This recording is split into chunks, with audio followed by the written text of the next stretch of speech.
John and Evie Watson take a gamble on romance and win. There was a lot of love growing up in the house and coming from them and for each other.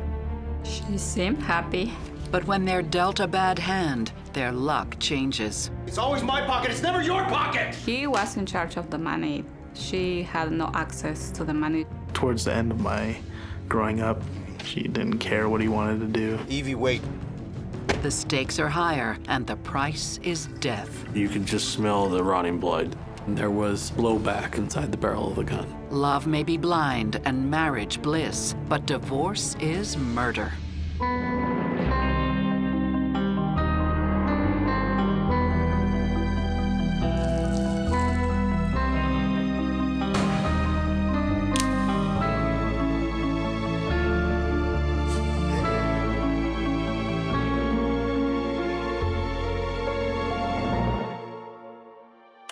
It's 1994 when Evie and John Watson ask their two older sons a very important and unusual question. They disclosed to us that they were considering getting divorced, and they wanted our opinion on it.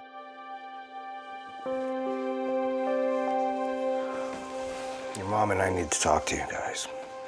We were thinking of taking a break from each other, just separating. You mean getting a divorce? Yes, I guess so. We didn't care to hear the reasons. We just told them we don't want you to split up. John and Evie take their kids' advice, even though the passion that brought them together decades ago has faded away. There was a lot of love growing up in the house and coming from them and for each other. It's 1971, and 32-year-old John Watson is recently divorced. He's floating through Central America for the umpteenth time, trying to find himself. My father said that he went to Guatemala and was studying under a math professor. He taught English as a second language there for a while, and he kind of built a life for a little while in that country. John doesn't find himself, but he does find true love when he meets Everilda Perez, a beautiful 15-year-old girl known as Evie to friends and loved ones. They actually met when my mom was just a baby. Fast forward some 17 years, my dad revisits that family and my mom is there. Only now she's, of age and everything. Is there something you'd like to tell me?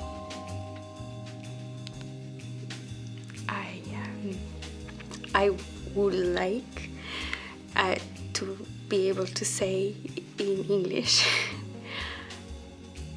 que estoy muy feliz que nos conocimos. Before long, they're inseparable.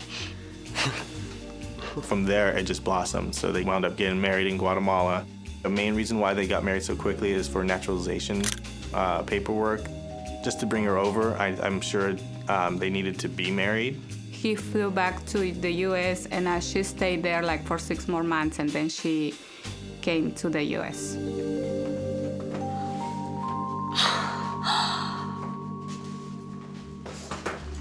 ¡Qué increíble! It's a dramatic change for a girl from a modest Guatemalan family. Evie and John buy a home and settle in the town of Ontario in California's Inland Empire. John gets a job as a math teacher and seems to have found his calling. When I first came to Ontario High School, we shared a classroom together. There were certain types of students that really sort of gravitated towards him, and there were a few that commented that he was a great inspiration and really liked him. He wasn't, everyone's favorite teacher because let's be honest, it's math. It's not going to be your favorite subject. However, by the time I was growing up, he was already teaching the kids of his original students. Equals 49 minus x squared. Therefore. So we would go anywhere and they would just thank him for being their teacher, saying, hey, I remember you did this. Thank you so much. It's really helped me, things like that. At first, life is not always easy for Evie. I not mean to interrupt. I study in the living room. Oh, no. Come in, Evie. You've got to try Mom's pecan pie. Life for my mom was difficult because she didn't know English very well. And my grandma was at first a bigot against other races besides white. And then she met my mom, and her heart just melted with my mom.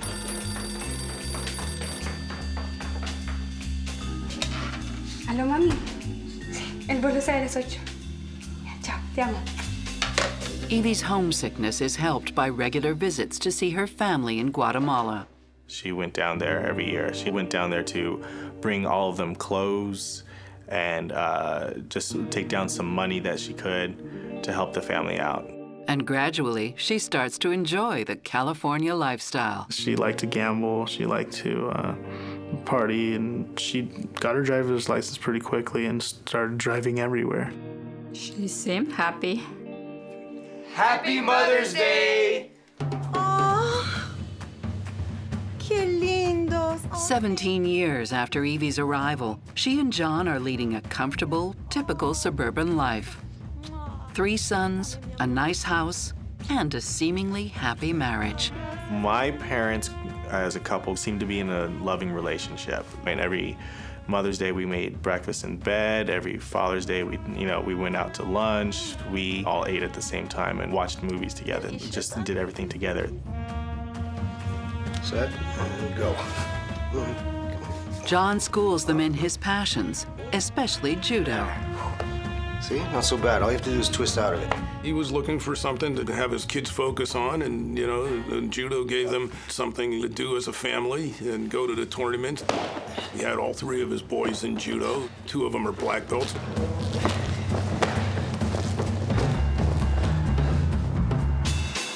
With Evie as stay-at-home mom, one high school teacher's salary does not make for a lavish lifestyle. But every year, John and Evie treat themselves to a trip to Las Vegas. When they get to Vegas, they would just kind of split up. My mom absolutely loved the slot machines. Buena suerte. You too. She would stay there for hours, eat a buffet, get some sleep, and then go back to at it. My dad, on the other hand, he's a math guy, so he would always develop new strategies for making money off of the blackjack table.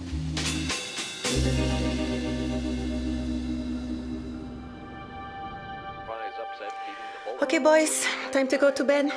Come on. Back at home, Evie's a doting mother to their 3 boys and a gregarious presence among friends.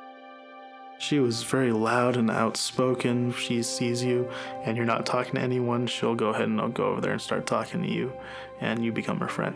She had this brilliant laugh that would just carry for miles. What's the matter? You getting soft? 20 more, let's go. Come on. In contrast to Evie's sunny disposition, as John gets older, he's increasingly stern with his students and his children. Down. My dad is always very strict, and if you didn't say yes ma'am, yes sir, you would do push-ups. He was early to everything, and if you were late, he would leave. It was definitely a machismo family with John calling all the shots, and everyone else knew their place. He was the head honcho. 2.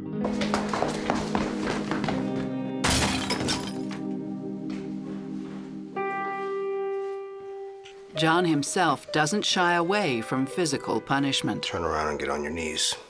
My dad would whip us every once in a while with a belt or with a shoe. I mean, he would whip us for doing something really bad, like breaking stuff or being too rambunctious. By 2004, 10 years have passed since Evie and John first spoke with their kids about the possibility of divorce, and the couple is even further apart. Why does he have to come and cut the lawn once a week? It doesn't make sense. Who cares? No seas tacaño. Por una vez, métete la mano en el bolsillo. Oh, yeah. My pocket. That's easy. It's always my pocket. It's never your pocket! My parents did argue around the house, but then they would just go to their separate corners and just cool off. Some of those arguments were about finances. They kind of just seemed to no longer be in a loving marriage. My mom would go with her friends more often. My dad would be by himself on the computer all the time. I'm going out. Again? If you're hungry, there's chicken in the fridge. If she wanted to go out late that night, he would be against it. And towards the end of my growing up, she didn't care what he wanted to do. She started getting a little bit more ballsy. She got to go out more, to go do her own thing without his permission. He just became complacent and was like, okay, whatever you want. Evie finds a job, making her even more independent. She became a cafeteria worker at first and then became the supervisor of the cafeteria for an elementary school. When she started working is when she had access to her own money. Oh, she loved her job. Forensic psychologist Dr. Brian Russell and psychotherapist Stacy Kaiser see two people who are drifting further and further apart. When Evie and John first met, Evie was naive, innocent, and very dependent on him. But after having some time in the States and growing up and coming into her own and raising children, Evie started to change. She became more independent, she developed her own social circle, and I think that put some pressure on the relationship. John and Evie turn out to have some pretty significant personality differences, and that really isn't surprising given the fact that they got married at a time when she was too young to really even know exactly how her personality was going to develop. On top of that, they didn't really give themselves that much time to get to know what differences might have been visible at that time. It's really not that surprising to find out that two people who started out the way they did are not necessarily that compatible down the road. It's so common in marriages for people to change, but when you feel like your spouse has changed so much, like what's happened with Evie, it can make someone like John very nervous, and it can make him agitated, and it can make him worry, and that dynamic can hurt the relationship. At the age of 48, Evie admits to friends that this time she definitely wants out of the marriage. It would have been a good junction for her to say, okay, I'm done. You know, I helped you raise the kids, now I'm going my own way. Problem is, John doesn't want to let her go. No one wants to tell their significant other that they're gonna die. She took the money, her ATM card, and took off.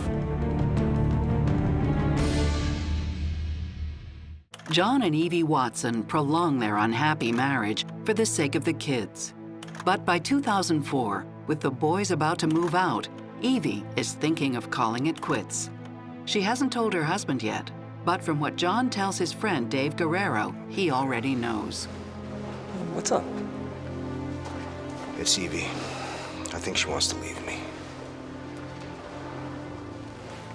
That's really too bad. I'm really sorry to hear that.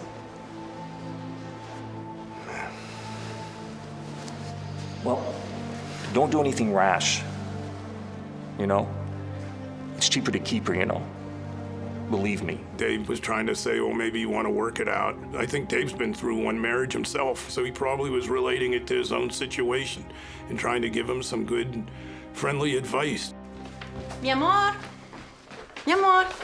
Look. After 30 years of teaching, John has saved nearly $500,000.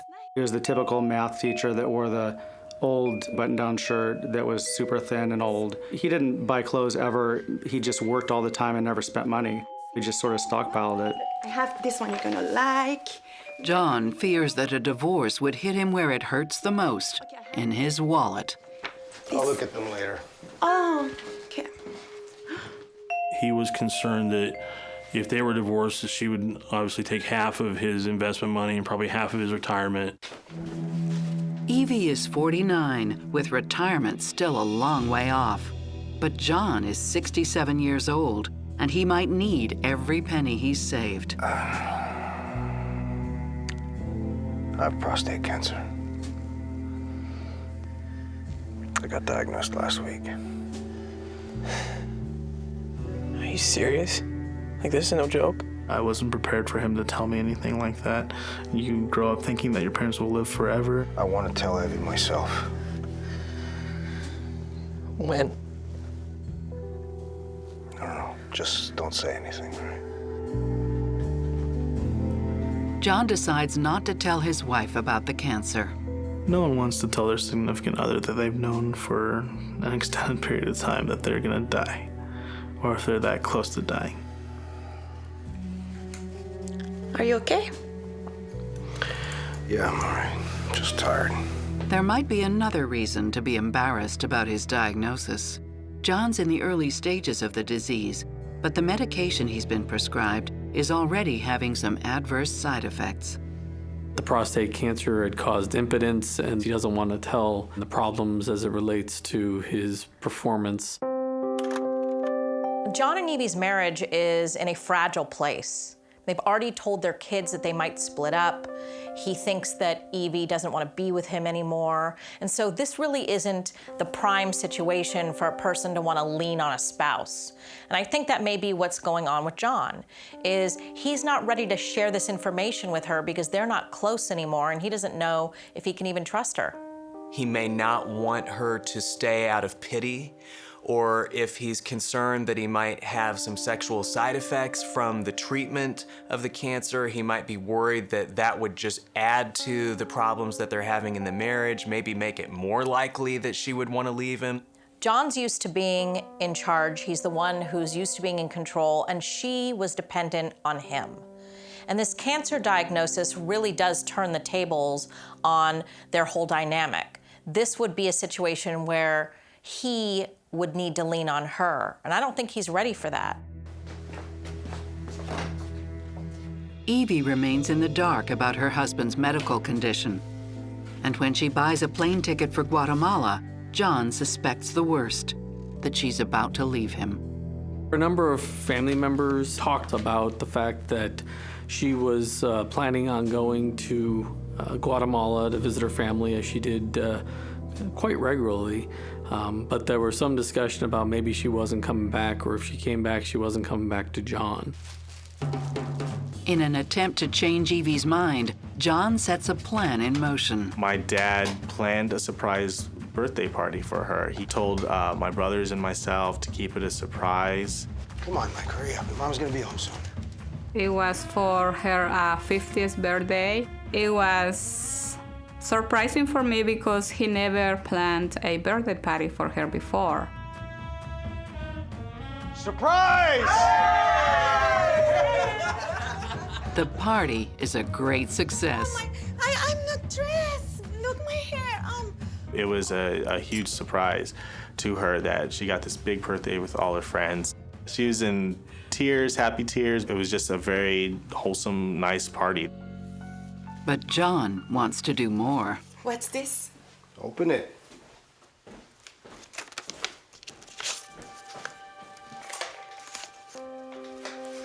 Wow, it's a flight to Las Vegas. I thought it might be fun to get away for a couple days. That's so nice, but I'm leaving Saturday. She was going to be going to Guatemala after the Vegas trip for her usual month. Okay. Great. Thank you. Evie agrees to the impromptu Vegas trip. John was going to give her a present of some money to gamble with, and then she would return home and fly to Guatemala with her cousin. She seemed like she was gonna have a good time. The couple leaves a few days later. John leaves on Monday and he drives to Las Vegas, and then Evie flies on Tuesday. John told me that Evie did not like the drive to or from Vegas, that it was too long for her, so she preferred to fly. When Evie first lands here in Las Vegas, she takes a cab to her hotel and she meets with John. They have dinner, and then they go to a casino across the street, get some players' cards, and begin to play a little bit. Evie had been drinking, and she was very intoxicated. But Evie quickly sobers up when John's medical condition is unintentionally revealed. They drive down to the old part of Las Vegas. They park, and she finds something in the car. John, why do you have this? Is there something you're not telling me? I have prostate cancer. What? When exactly were you going to tell me? I'm gonna go for a walk. I need to think. Evie, wait a minute. Evie, what? She was upset about being not told he had cancer, and she took some money, her ATM card, and took off. A quarrel that marks the beginning of a nerve-shredding mystery. She didn't make her plane on Saturday morning.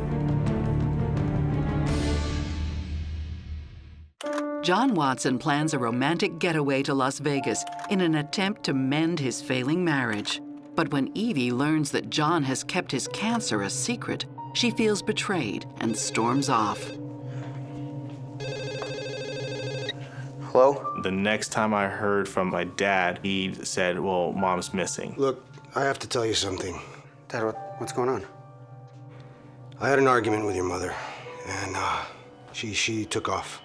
And then she didn't come back. I asked him, what do you mean Mom's missing? And he wouldn't give any further details. He says, I think she's missing. She's not in the hotel room, so I'm gonna go look for her. He looked in some casinos and couldn't find her. Mom's missing. I remember calling her phone a lot. It didn't go straight to voicemail, so we know that it was on somewhere. But then, John calls a day later with more positive news. He's heard from Evie. Juan, that's your father. Yeah, I heard from your mom. She's on her way to the airport. John believes that she was going to get a ride to LAX airport in Los Angeles and then fly to Guatemala. She's even left a note, but the message sounds like a final farewell. She left behind this note written in Spanish to the children. The letter talks about how she's leaving and she's going to Guatemala and that she loves her children and that she'll talk to them later. As far as I'm concerned, Evie's reaction is completely justified. To find out that your husband of all of these years has been hiding a cancer diagnosis from you is really bad. And to find out by accident with a pamphlet is even more infuriating. I have to wonder, how mad was she really? And if she was really mad, was it because she felt it was sort of a betrayal of trust that he had kept that to himself?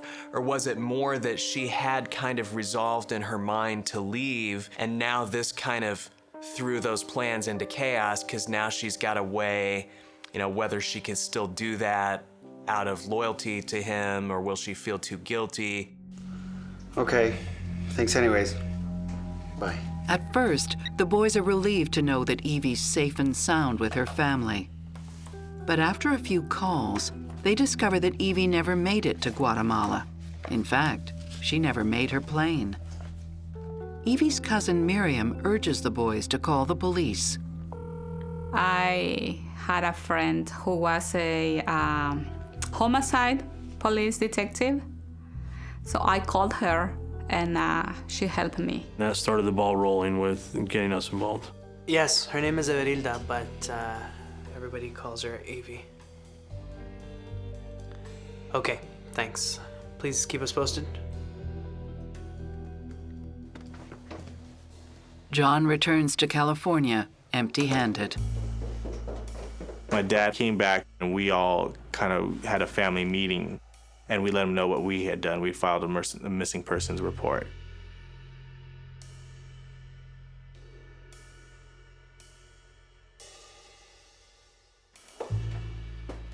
The next day, shortly after Juan Watson makes the missing persons report, Ontario police detectives go over to the Watson home to try and ferret out what's going on. We found John. He was in a small computer room that they have off of the living room of the house. We brought him out to the living room to sit down with him and try and figure out what had happened. I mean, a lot of what we had was sort of open-ended. We needed to ask him some questions to figure out if she was missing or what he actually knew about her. So prior to the argument, she was in good spirits?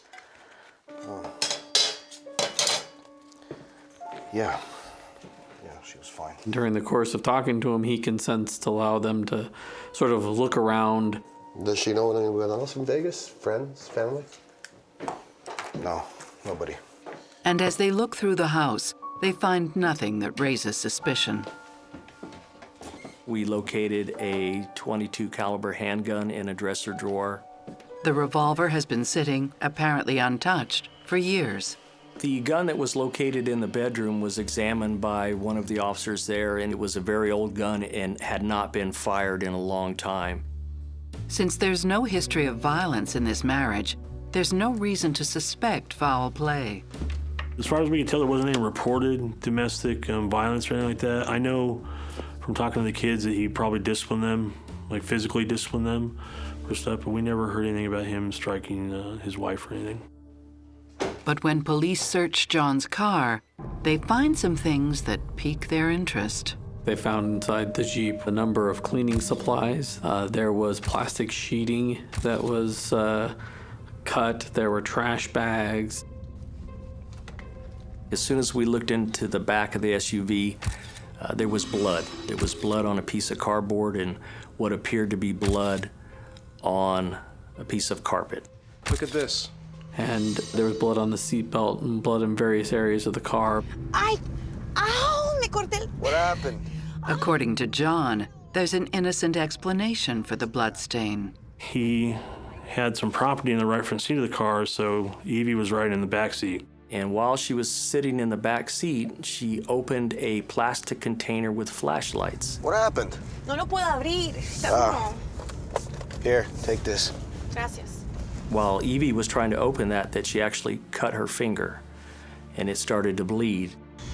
¿Qué hago? There's some Band-Aids in the back. No veo dónde están.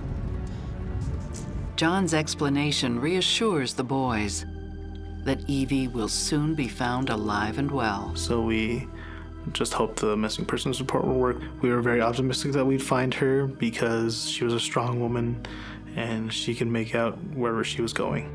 But hope may not be enough. The moment they looked at it, they went, hey, there's a guy wearing a bad disguise. We had a surveillance team on him 24/7. Detectives pay John Watson a visit after his wife Evie vanishes in Las Vegas.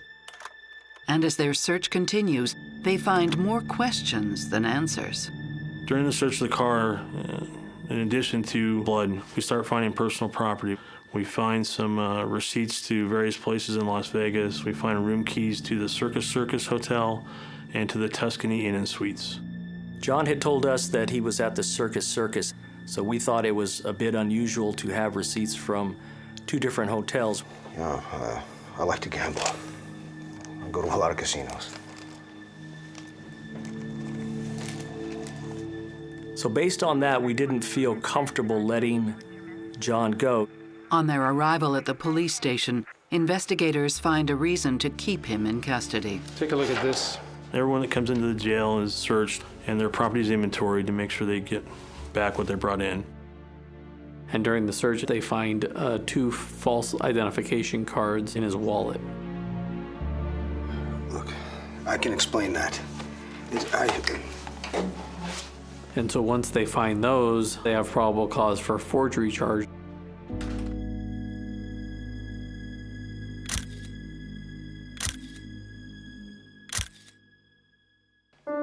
John does not explain the false IDs, and 2 days later, he posts bail.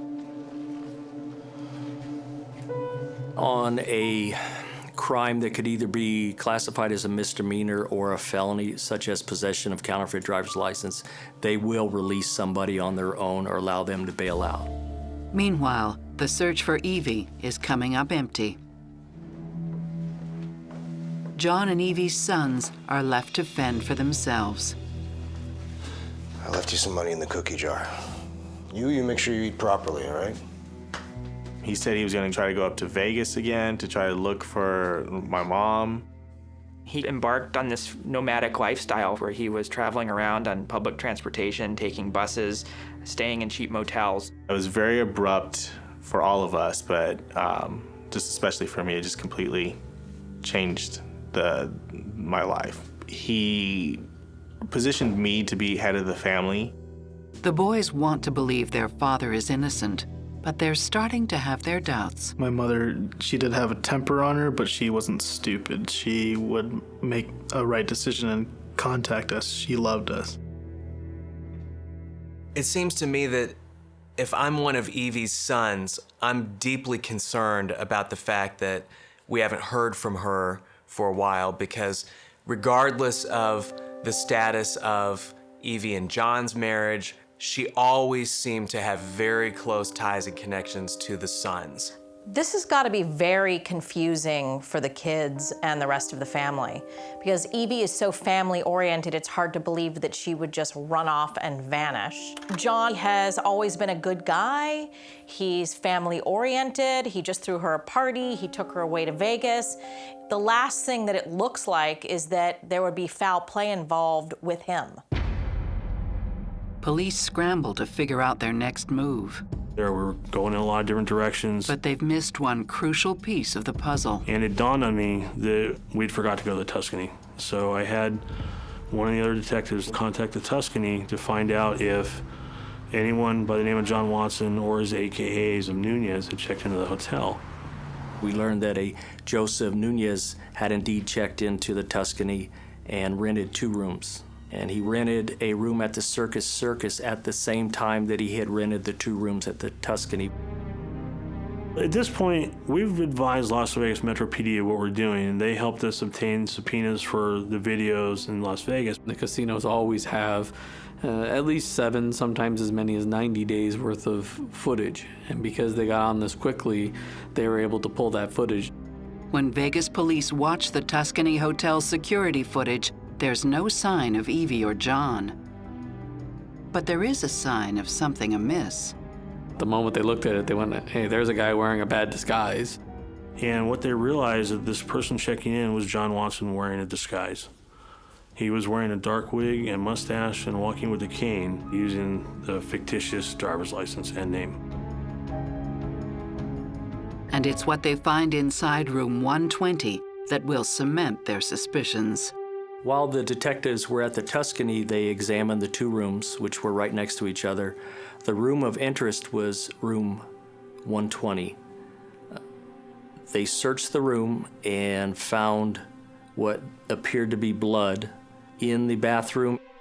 And then once they pulled the carpet up, they found that the padding was also soaked with blood. And room 118 has no blood. That one's clean. That was the first time that we felt we had the crime scene, and that was a significant part of our investigation to discover that. John is now the prime suspect in the disappearance of his wife, Evie, who's been missing for a week. We began to tap his cell phone. We had a tracker on his vehicle, and we had a surveillance team on him 24/7. He manages to dodge police for a while. I think that he became aware that we were surveilling him. He started using what we would call counter-surveillance driving techniques. At one point, he pulled out the freeway on a pretty desolate stretch and watched cars, and he was using a pair of binoculars. So once that happened, the whole rest of our surveillance on him was very difficult because he started driving real crazy, real high speeds, trying to just get away from us or at least burn the surveillance teams. Thinking he's shaken off his tail, John drives up to Northern California, where police become even more convinced that Evie is dead and that John is involved. They followed him to a dump site, I think it's called the Fairview Dump, where people routinely dump concrete and that sort of thing, way up north in Northern California. They waited for him to leave, and they found some empty dry ice bags. They found a large piece of sheet plastic. The plastic appeared to have tissue inside of it, so that was collected as evidence. That was significantly covered in blood. You could just smell the rotting blood. They flew it directly to the San Bernardino County Crime Lab, which does all our DNA testing and all that stuff, to have them compare it to the plastic that we pulled out of John Watson's car. While they wait for the DNA results, police turn their attention to John's recent purchases, which leave little to the imagination. Through examining his financial records, we had learned that he had made purchases in downtown Las Vegas. One, which was a bandsaw, which was the type of saw a meat cutter might use. He also bought large sheeting of plastic. He bought plastic gloves, bleach, deodorizer spray, trash can bags, and incense. Even though they haven't found Evie's body and can't prove she's dead, police have enough evidence to issue a warrant for the arrest of John Watson. Only he slips away again. They believe that he was in a hotel room in Orange County, and the police assembled around the hotel room, and they were sure that he was up in there in his room, and they all stormed in to get him, and he was gone.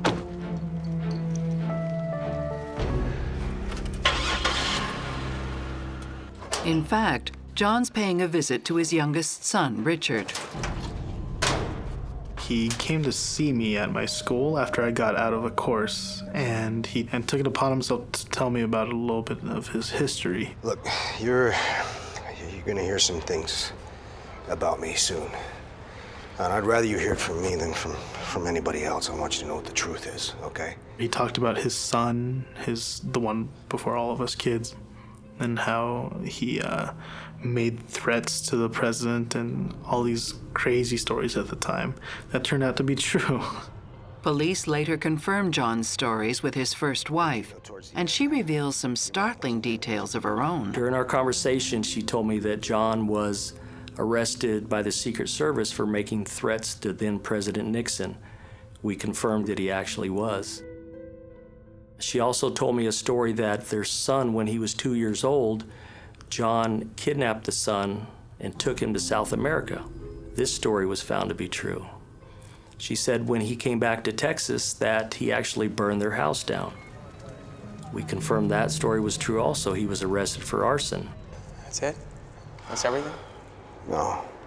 This math teacher and family man's criminal past is worse than anyone imagined. While John was in custody in Texas, he told the authorities of a story that took place in Oklahoma where he kidnapped a girl and murdered her. He confesses to them, and they take him out to the field, but they're never able to find the body, so he never got charged with that crime. But John still serves time on the arson charge. He went to prison for a short period of time, and then after he got out of prison, he became a math teacher for 30 years. The function f of x is defined as f equals 49 minus... At the end of his confession to his youngest son, John drops an even bigger bombshell. He says, "I'm sorry to tell you this, but your mother shot herself."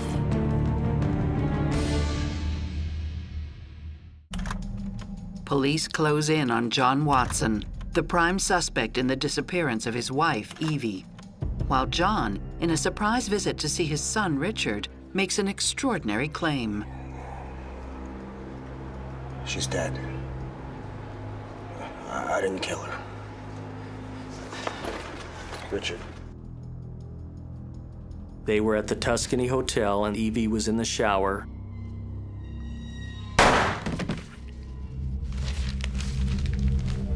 And he went into the room and found her dead. Oh, Jesus. Evie! While she was in the shower, he rinsed her off. He panicked, and then he admitted to cutting her up.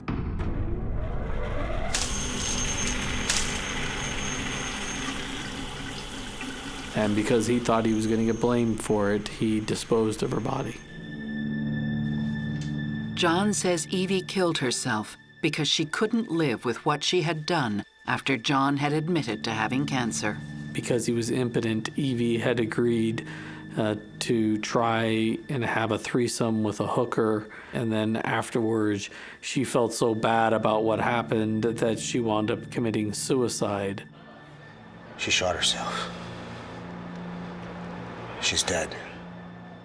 I was dumbfounded. I had no idea what to make of it. I couldn't really speak. It was very disturbing.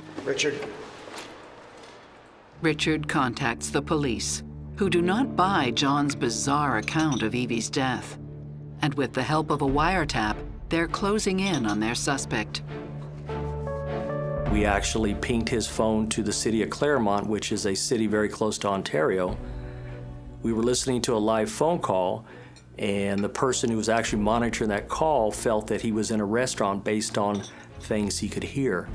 So we sent a bunch of detectives to the area, located a Denny's restaurant, saw him sitting inside, and when he came out, we placed him under arrest for murder.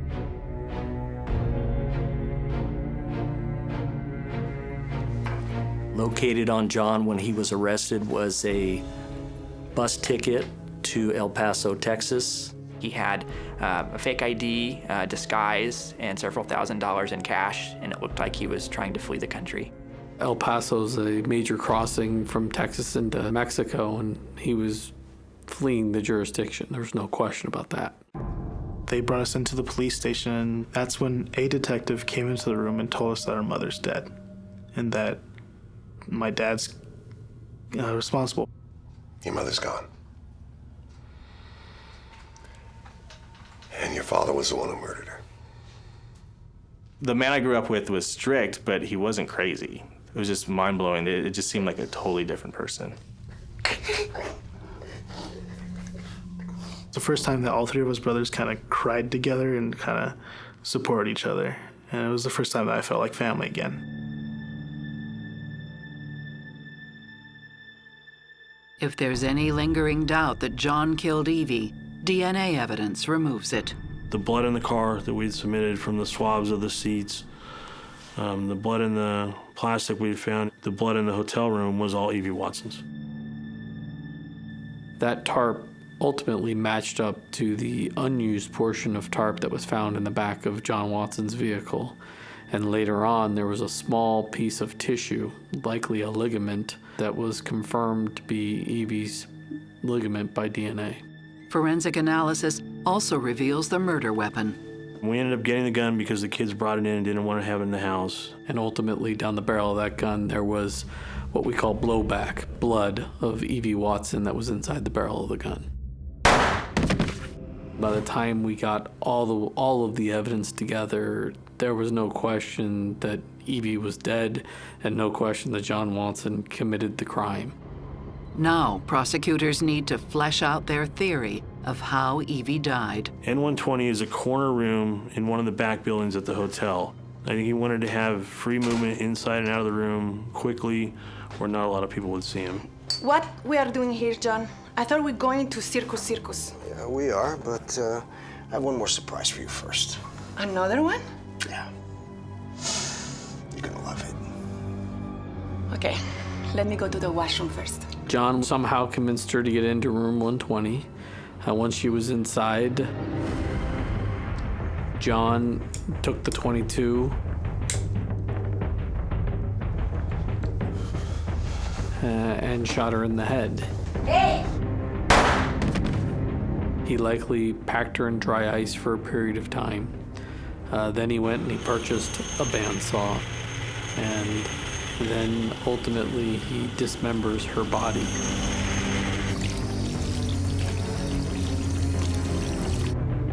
Room 118 was a buffer. He had both rooms so that he could do what he needed to do inside room 120 without being heard. The majority of the blood that's inside that vehicle is due to seepage after he dismembered the body and placed her into the plastic bags. He had left his phone on in his hotel room and driven southbound on the 15 with her phone, making those calls to his phone to build up a fake trail of her leaving Las Vegas with this supposed friend she had found who was going to take her to Guatemala.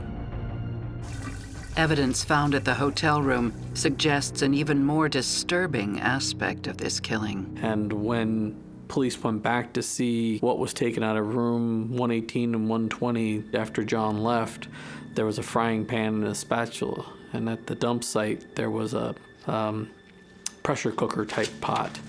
While he was in jail, he wrote multiple letters, and some of those letters he indicated not only did he cut her up, but that he cooked parts of her. And John's motive for killing Evie was simple. It's Evie. I think she wants to leave me. He thinks she's going to leave him. He kills her because he does not want to let her have half the money. Sorry, I'm just saying I hope it works out. In the state of California, he had to pay alimony and give her half of his assets. That would be a big chunk of change. After Evie went missing, John made one crucial mistake, underestimating the speed of the police response. He didn't think that he was going to get us at his door on Sunday. He had made an appointment to take his Jeep in for service that Monday. After that, which I'm sure he's probably going to have it cleaned out. Had he had more time, he probably doesn't have the Joseph Nunez false IDs in his pocket, and the police never find the Tuscany Hotel and Casino. And if without finding the Tuscany, he may never get prosecuted for the crime. It's very shocking to discover that a person like John, who seemed like this mild-mannered math teacher, has a history of being a kidnapper, an arsonist. He's even threatened a president. And so what that tells me is that he has the sociopathy where he is able to fool people, that he can become a chameleon and turn himself into whatever he thinks he needs to. It also tells me that he has gotten away with things in the past, and that's why he really thought that he could get away with this as well. John seems to be somebody who looks at other people and relates to other human beings as objects. And we can see sort of an arc now from his marriage to Evie all the way back all those years ago, all the way up to now where we've learned all these other things that he's done in his life. And we can see that this is a guy who treats people like things, does what he feels is necessary to get what he wants from other people. I do believe that there's narcissism in John, and that part of why he didn't act out and behave in a destructive way is because he was getting his needs met. He chose a very subservient wife. He raised kids who conformed to his type of discipline. And it was only when things started to change and not go his way that he had to act out and do something destructive. In 2010, at the age of 70, John Watson is found guilty of Evie's murder. He got the death penalty for the first-degree murder and kidnapping of his wife.